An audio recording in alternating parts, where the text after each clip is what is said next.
বাংলাদেশের কোটি কোটি ব্রাজিল সমর্থকের জন্য দারুণ এক খবর। 5 বারের বিশ্ব চ্যাম্পিয়ন ব্রাজিলের ফুটবল কনফেডারেশন সিবিএফ এর 5 সদস্যের একটি প্রতিনিধি দল আজ ঢাকায় পৌঁছেছে। তাদের এই সফরকে ঘিরে দেশের ফুটবল অঙ্গনে তৈরি হয়েছে ব্যাপক উৎসাহ ও কৌতূহল। জানা গেছে, প্রতিনিধি দলটি বাংলাদেশ ফুটবল ফেডারেশনের বাফুফে কর্মকর্তাদের সঙ্গে বৈঠক করবে এবং ঢাকার জাতীয় স্টেডিয়াম পরিদর্শন করবে। তারা মাঠের মান, ড্রেসিং রুম, গ্যালারি, ড্রেনেজ ব্যবস্থা ও অন্যান্য অবকাঠামো খতিয়ে দেখবেন।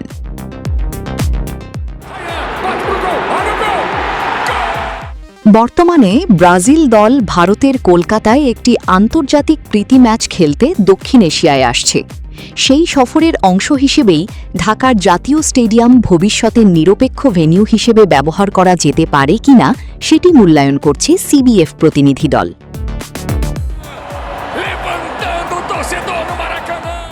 বাংলাদেশে কি খেলবে ব্রাজিল? এই প্রশ্নই এখন সবচেয়ে বেশি ঘুরছে ফুটবল প্রেমীদের মনে। তবে বাফুফে স্পষ্ট জানিয়েছে, এখনও ব্রাজিলের বাংলাদেশে ম্যাচ খেলার কোনো আনুষ্ঠানিক ঘোষণা হয়নি।